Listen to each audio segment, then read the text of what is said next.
today we are going to deal with the chapter that is D and F block elements.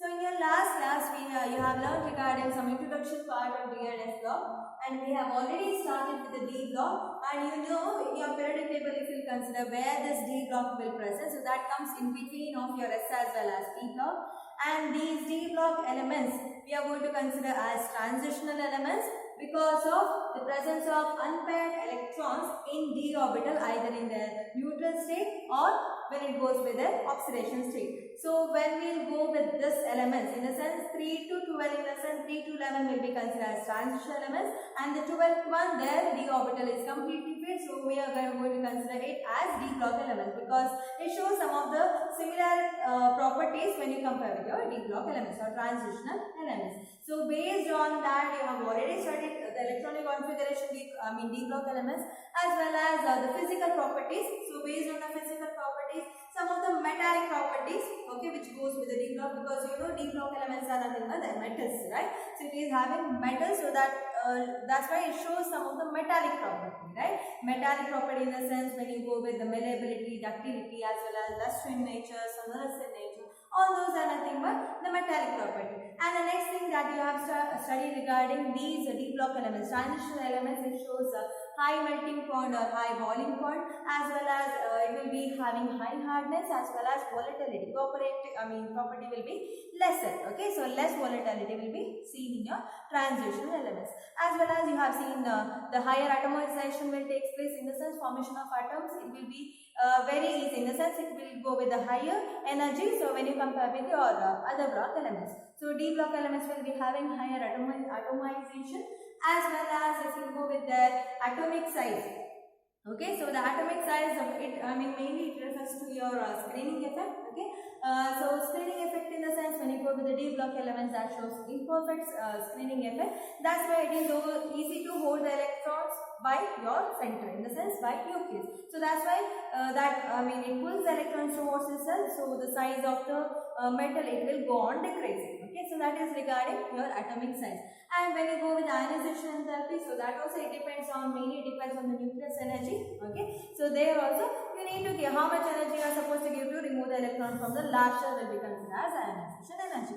So the next physical property that you are supposed to learn, that is something about oxidation state. The next property of d block elements, so that is considered to be oxidation state. Very important property under this chapter. Okay, so now the oxidation state of the elements. Okay, so 3D series elements are given. So you know oxidation state of one group if you find, so that will be the common oxidation state of that group. So that's why I have given 3D series in your 3D series, in the sense fourth period I have given. Okay, so that will be similar for when you go with the group. Okay, so scandium if you will take, so that is the 3D series, the first element, 21st element, so that shows oxidation state as +3, and titanium that shows +2, +3, +4, so which I have rounded up here. So those are the most stable main oxidation state. Okay, so when you consider the titanium, the +4 is more stable oxidation state, and vanadium that is +2, +3, +4, +5, chromium +2, +3, +4, +5, +6, and manganese that is +2, +3, +4, +5, +6, and +7. Highest oxidation state will be seen with your manganese. And as you compare with your the d block elements, there is the 4 also we can consider because it shows oxidation state that is with the higher oxidation state, that is +8. Okay. Now iron that is +2, +3, +4, +6, 5 is not there in this. And if you take cobalt, that is +2, +3, and +4. So these are low stable oxidation state. And nickel, if you take, that goes with the +2, +3, and +4. And copper, if you take, that shows +1 and +2. So this is the higher oxidation state. And the zinc, when you consider, that is a +2 will be the oxidation state. Now, how to find out this oxidation state of each element, or when you consider the d block, how you are going to find out the oxidation state of each element? So that consideration will be done mainly by seeing the electronic configuration. First, we will write the electronic configuration of these elements. Okay, so that is nothing but 3D series. So as standard, if you take, you know, after filling of your noble gas, that is argon, which have 18 electrons, right? So it is having 18 electrons in its outer motion, and the next electron orbital that comes as your 4s. Okay, filling of 4s will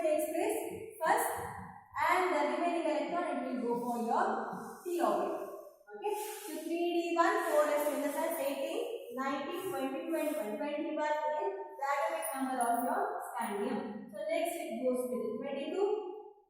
So continue, go on writing the atomic number or the electronic configuration of your the next element, that is titanium. So again here, or the later it comes as 3d2 4s2, filling of 2 electrons to the s orbital, then it should be filled to the d orbital. The next one, that is vanadium. The atomic number is 23. So here it goes as 4s2 will be filled first, then 3d3. Okay. The next one, chromium, that is 3d4 4s2. See here, when you go with the chromium, okay.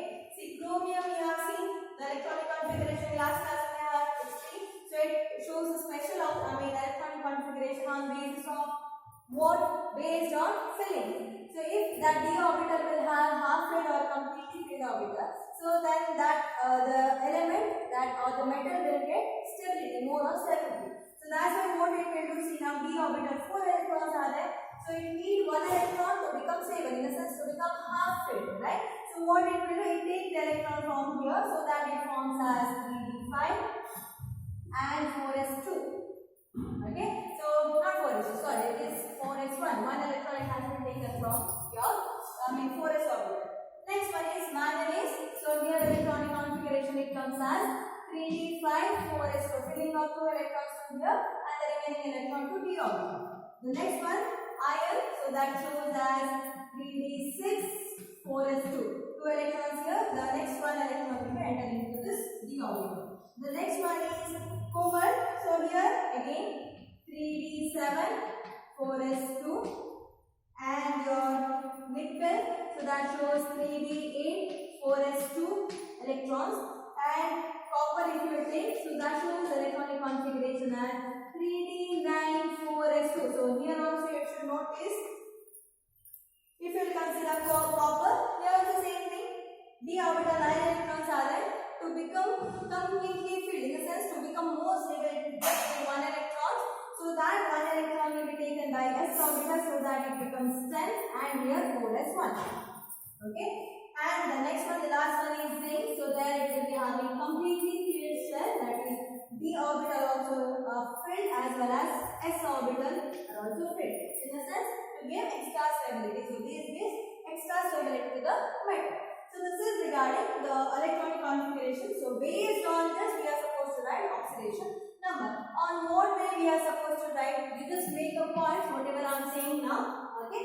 So now here the minimum oxidation state that you are writing based on the electrons which is present in s orbital. Okay. How many electrons are present in s orbital? Based on that the minimum oxidation state will come. Okay. So that is the first point. So minimum oxidation state you are going to write based on s orbital. Okay, you need to check the electrons which is present in 4s. Okay. Next, second point, the maximum oxidation state. On what way you are going to write? Maximum oxidation state when you are writing, you are supposed to check the electrons which are present in 4s as well as the unpaired electron which is present in 3d orbitals. Okay, so maximum electron oxidation state is nothing but based on the, see now if we consider manganese. Here, based on the number of electrons which is present here, the minimum is +2 because 4s is having 2 electrons. What is the maximum electron? That is here total 5 plus 2. How many unpaired electrons are present? So d orbital, in the sense you know 5 d orbitals are present. So 5 electrons are unpaired in nature, right? So that's why unpaired electron plus the electron which is present in s orbital. So it is 5 plus 2 7. So 7 is the maximum oxidation number of manganese. Okay. So in the same way you can find out. Okay, when you go with your manganese sulfate as well as KMnO4 you can check. So check their oxidation state, their manganese sulfate as well as KMnO4 potassium permanganate. Check their oxidation state. Here it is -2 into 4 is nothing but, here the oxidation state that you are going to get as +2. Okay, so sorry, here -2, sulfate is -2. So when you go with X, consider this as X is equal to +2.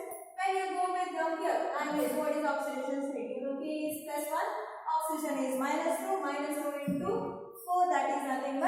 8. Okay, so here oxidation state when you find that goes as 7.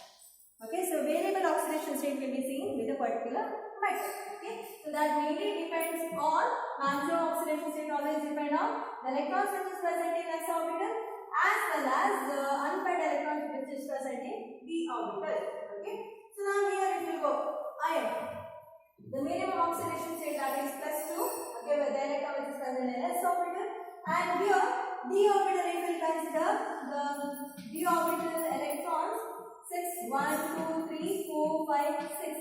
Okay, one paired electrons are there. How many unpaired electrons? 1, 2, 3, 4. 4 unpaired electrons plus 2 electrons.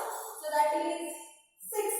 Okay, so 6 electrons are present. So, unpaired electrons are present. That's why the oxidation state will be plus. Maximum oxidation state of iron is plus 6. 4 unpaired electrons plus 2 the electrons which is present in s orbital. In this way, we need to calculate minimum as well as maximum.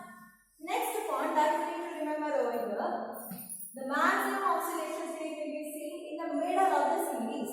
Okay, so if you consider this as 3D series, the maximum oxidation state will be seen in middle of the series. Plus 6, plus 7, plus 6. So maximum oxidation state will be seen in the middle of the series. Okay, next minimum oxidation state will be seen. So this is the third point regarding maximum oxidation state. You need to write maximum oxidation state will be found plus 6, plus 7, plus. In this sense, highest oxidation state will be seen in the middle of the series, and the lowest oxidation state will be seen in both the ends. Okay, both the terminal elements of the metals will show the minimum oxidation state. Less oxidation state will be seen. So now, this how we show or why it shows this less oxidation state. It mainly depends on the electrons. Okay, which is present in d orbital as well as s orbital. So here if we consider scandium, it shows the less oxidation state. Why?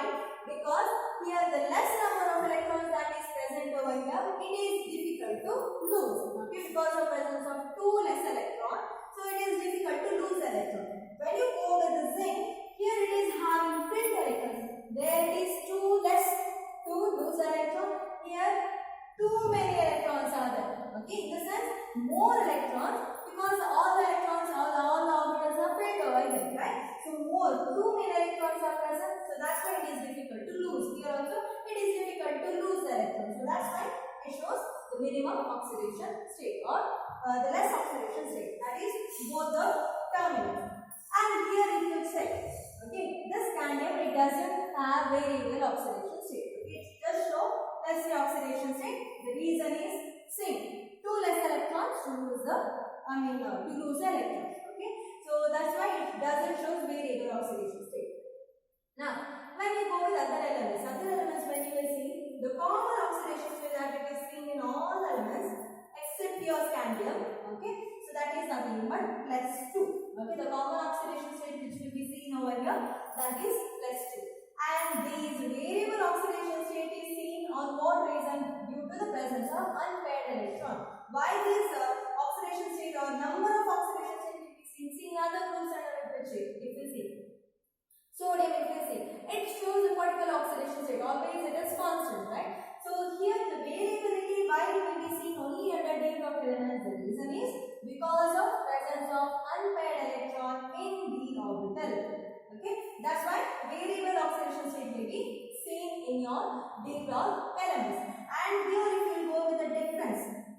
Okay, so these variable oxidation states that differ with just one. Okay, in other groups and all if you see, so their variability oxidation state it shows also that differ either by 2. Okay, most of the elements it shows this difference with 2. So here the difference with the 2 variable oxidation state, that is 1. So this is regarding variable oxidation state. The next concept you are going to learn, the elements which shows a lesser oxidation state. So that is mainly because of the elements. Okay, so plus oxidation state will be seen. So that shows ionic in nature. So which shows higher oxidation state. So that shows the nature. Okay, the nature of bonding that goes with covalent nature. So lesser oxidation state if it is present in that compound. So that shows ionic bonding, and if it is having higher oxidation state, then it shows covalent bonding nature. For copper sulfate, lesser oxidation state, +2. Okay.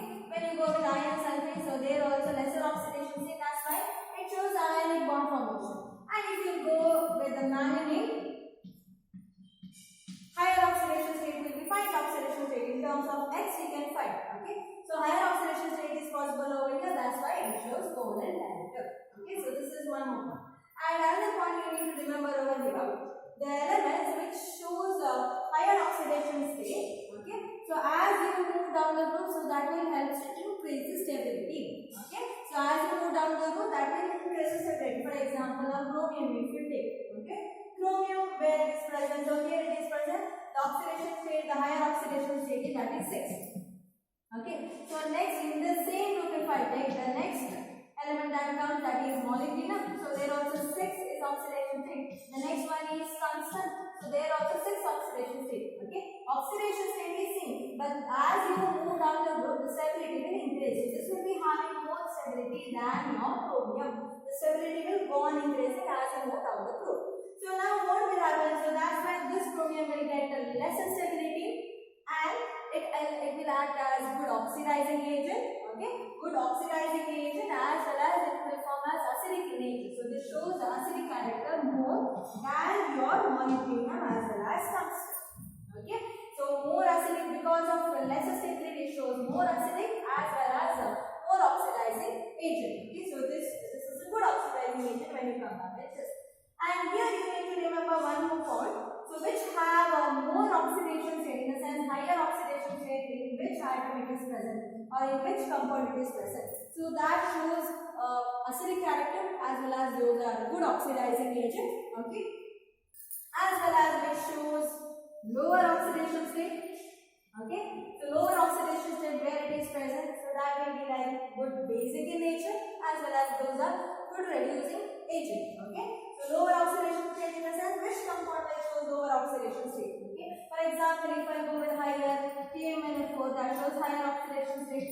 Lesser oxidation state will be seen as well as manganese if it goes, so that also shows higher oxidation state. So here and all, what will happen? These elements, the metal elements, those are good oxidizing agent as well as those are acidic in nature. And if you same way, if you go with the lower oxidation state, okay, lower oxidation state in the sense, consider now, for example, of manganese oxide, lesser oxidation state, right? So due to this reason, 2 will be the oxidation state, right? So now, due to the presence of lesser oxidation state, this will act as basic in nature as well as good reducing agent in nature. Okay, and if you go with the next one, in a sense which shows intermediate oxidation state. Okay, middle if oxidation state it becomes. By that it shows it is possible to show amphoteric in nature. Amphoteric means what? It can act as acid as well as it can act as base. Okay, so amphoteric character will be shown over here. So amphoteric character in a sense, as I said, both the characters can be shown so that it depends on the compound. Okay, for example, here manganese dioxide. So this we can give as an example amphoteric in nature. So here oxidation rate of manganese comes around 4. Okay, so it comes as intermediate. In the middle it comes, right? So that's why the oxidation state of this one we can consider as intermediate, and the property that it shows, that is amphoteric in nature. So this is regarding brief explanation regarding the oxidation state of D block, which is very important. So by knowing this oxidation state, we can go with one of the exception for this. So here some of the elements of your D block elements, it can show 0 or -1 oxidation state. Okay, it is possible to show 0 or -1 oxidation state. See in last chapter whatever you have studied, the coordination compound. You know, nickel you have taken as a central metal atom, and where carbonyl will present as a ligand. Okay, carbonyl group where when it is present as a ligand. So here around nickel, carbonyl will present as a ligand. That's why when you go with the oxidation states of nickel, that shows as 0. Okay, oxidation state because carbonyl is a neutral ligand, so that's why the oxidation state of nickel will come as 0. So this is regarding your oxidation state of your D block elements.